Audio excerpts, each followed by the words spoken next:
Nous sommes le samedi 8 mars. Alors je sais, ce n'est pas une fête biblique.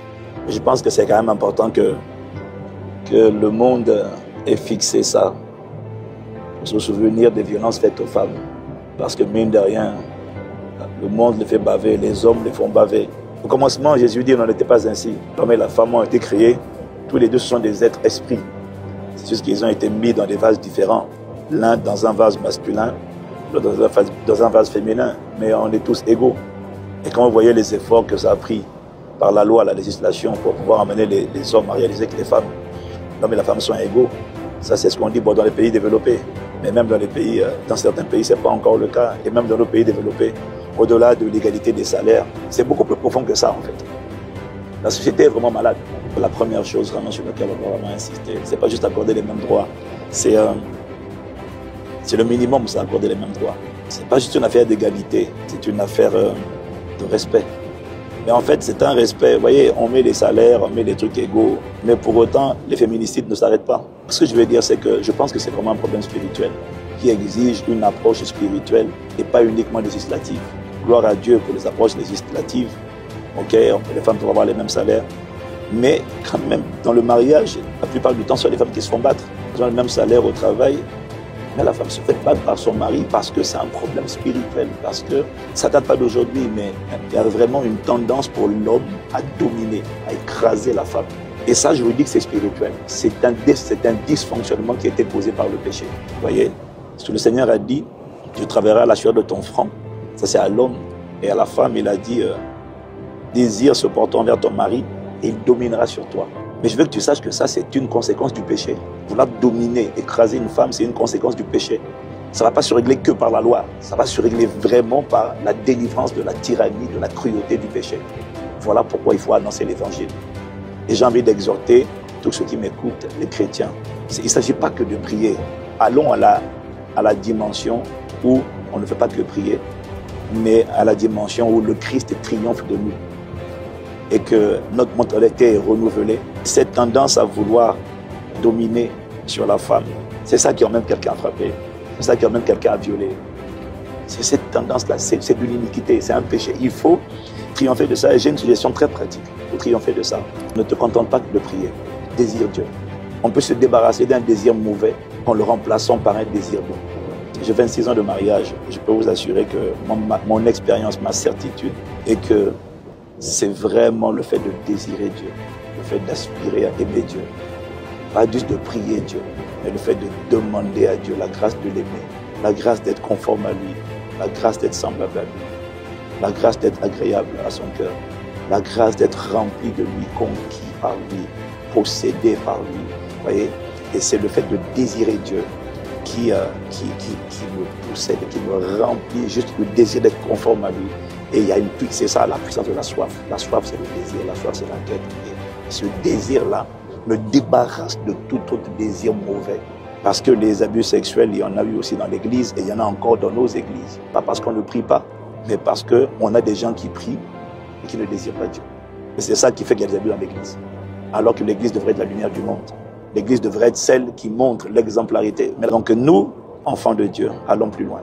Soyons une source d'inspiration pour le monde. On ne peut pas reprocher au monde de ne plus avoir confiance en personne. Aujourd'hui, la suspicion envers les hommes est devenue la norme. On ne peut pas se plaindre de ça. C'est juste compréhensible parce qu'on a vu des hommes d'église, on a vu des chrétiens, on a vu des hommes d'église qui malheureusement n'ont pas été exemplaires. Et moi, tout ce que je vois, ça me fait soupirer. Seigneur, accorde-nous la grâce de t'aimer davantage. Parce que plus on aime Dieu, plus on est possédé par l'amour de Dieu. On ne peut pas faire... La Bible dit l'amour ne fait pas de mal à son prochain. Plus tu es possédé par le désir de Dieu. C'est le désir de Dieu qui emmène l'amour de Dieu. Et c'est l'amour de Dieu qui ne fait pas de mal à son prochain. L'amour de Dieu consiste à garder ses commandements. Plus je désire Dieu, plus j'ai envie d'obéir à sa parole. Plus je suis débarrassé des pulsions de la chair, de l'amour du monde, de la convoitise de la chair, du sexe. Plus il m'accorde la grâce de l'aimer. Et plus ces choses-là me quittent. C'est le secret. Ne te contente pas de prier. On est une génération qui doit se lancer le défi de l'exemplarité.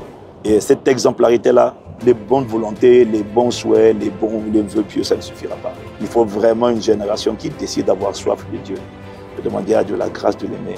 Et plus on va aimer Dieu, et plus on va haïr le monde et les choses du monde. C'est pas compliqué. Donc, ne contente pas de servir, de faire des activités, d'aller à l'église, c'est bien. Mais il faut que chacun, au plus profond de son cœur, désire aimer. Et demande à Dieu, parce que c'est Dieu qui donne cette grâce-là. C'est une grâce. Et toutes les grâces viennent de Dieu. Ce n'est pas un acquis. Ce n'est pas un enseignement. Il y a des choses qu'une prédication ou un sermon ne produit pas. C'est seule une grâce qui produit ça.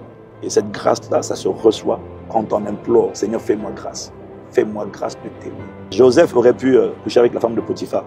Mais il a dit, mais comment commettrais-je un si grand péché contre mon Dieu? Tu vois, Joseph aimait Dieu. Il voulait plaire à Dieu. Quand tu veux plaire à Dieu, il y a des choses que tu refuses. Il y a des choses que tu dis, Seigneur, aide-moi, fais-moi grâce. Et Dieu fait grâce vraiment. On n'est pas obligé de céder à cette pulsion charnelle-là. Dieu fait grâce. Il faut croire que Dieu fait grâce. Believe it. C'est ça la foi. Ne te contente pas de prier, mais aie foi qu'il y a une grâce qui permet de triompher, de ne pas subir, de triompher et d'être un homme vertueux.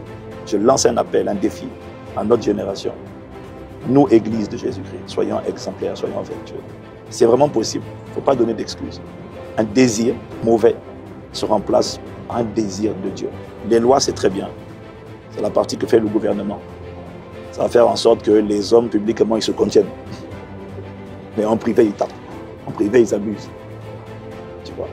Et dans toutes les sphères de la société. Donc, ouais, gloire à Dieu pour la loi. Mais ça n'a pas réglé le problème. Les violences ne cessent pas, ne diminuent pas. Les abus ne diminuent pas. Et il faut qu'on prie, nous tous, pour que Dieu accorde à nous, enfants de Dieu, la grâce de l'aimer. Un désir mauvais ne peut être triomphé, vaincu, dompté que par un désir de Dieu. Voilà. C'est mon défi, c'est mon appel, c'est ma prière. Vraiment que Dieu ait compassion, que Dieu relève les femmes. Trop les femmes souffrent, trop les femmes souffrent. Ça doit nous briser le cœur et ça doit faire de nous des intercesseurs qui crient à Dieu pour un changement dans nos églises. Que Dieu console toutes les femmes abusées, abattues. Que Dieu les console. Et que Dieu suscite des hommes qui décident de prier pour avoir la grâce d'aimer Dieu. Qui deviennent des protecteurs des filles, des femmes, des mères. Au nom de Jésus. Et j'ai envie de dire, faisons-en un sujet de prière. Je parle avec tout mon cœur. Parce qu'il faut que notre génération engendre des hommes différents. Jeunes, moins jeunes, vieux, pères, s'il vous plaît. Je ne me sens pas meilleur que personne. Hein. Je ne dis pas que je suis meilleur que les autres. Je dis, lançons-nous ce défi-là. Devenons des protecteurs, de gens féminins, et pas de destructeurs. Que Dieu nous bénisse et que Dieu exauce cette prière. Au nom de Jésus.